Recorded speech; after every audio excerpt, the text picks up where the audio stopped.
Hey young friends, Dr. Bill here. As always, I'm glad that you chose to spend a few moments with me. We're continuing our series of big names in the Bible, and today we're going to take one last look at the book of Daniel. The story I'm going to tell you comes from Daniel chapter 5. Here's how it goes. As Daniel tells us, King Belshazzar decided to throw a big party.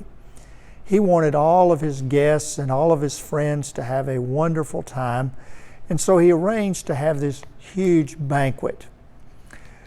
He decided that in order to add to the festive nature of the party, he would take all of the gold and silver cups that had been taken from the temple in Jerusalem.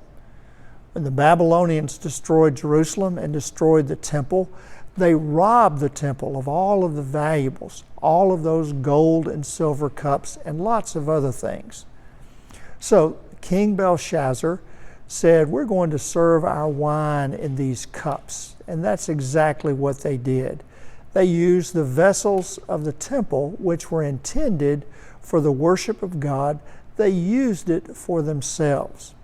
And to make matters worse, they began to worship idols and false gods while they were having this party and drinking from the cups from the temple. Well, suddenly, while they were doing this, the figure of a hand suddenly appeared, and it began to write on the wall. Now, I don't know about you, but if I saw a hand unattached to a body suddenly appear and begin writing, I think I would be absolutely terrified. Well, King Belshazzar was. I mean, he was scared witless. He had no idea what was going on. And to make matters worse, the hand had written something on the wall, but he couldn't understand it, couldn't figure out what it said. So he called all of his wise people, his counselors, advisors, and they took a look at what had been written on the wall, and none of them could figure it out. And so King Belshazzar, besides being terribly, terribly afraid, he was perplexed and said, gosh, is there anyone who can help me figure out what this means?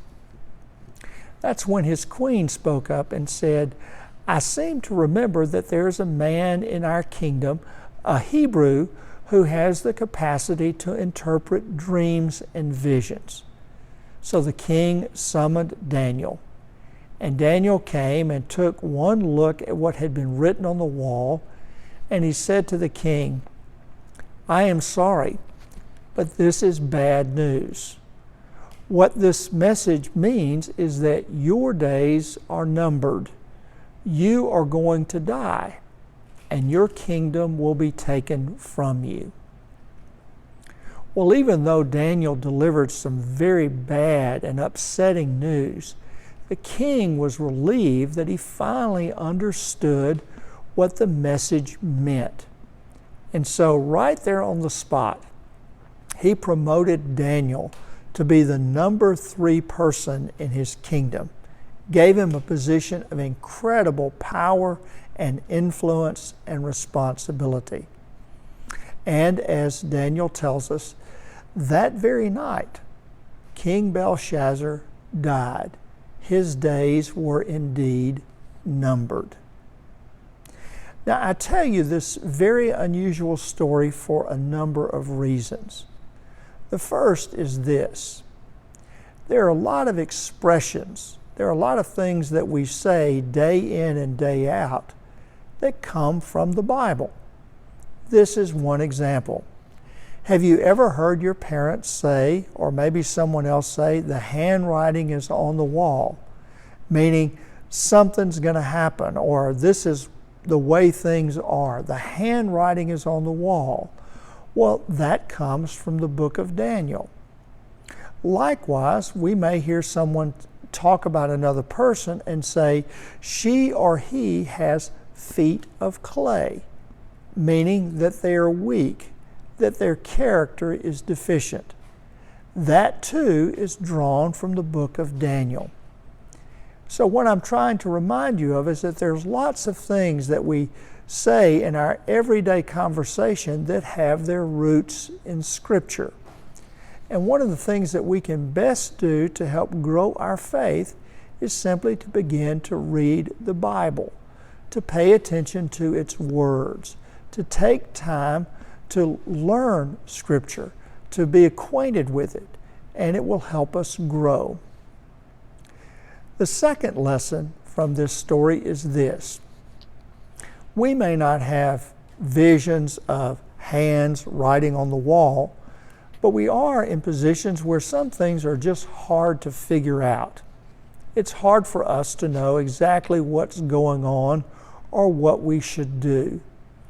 And in those instances, like King Belshazzar, it's important for us to have a friend or someone we trust who can help us sort things out.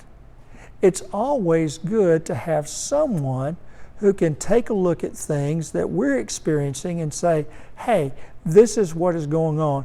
This is what's happening, or this is what that means. Having someone like Daniel who can help us interpret our lives, help us understand what's going on, that's very, very important. And the final lesson is this. This story illustrates the fact that God takes sin very, very seriously. Now, Belshazzar's story is an extreme case. Belshazzar died because he abused the vessels of the temple. He acted with a great deal of pride and arrogance. He worshiped false gods.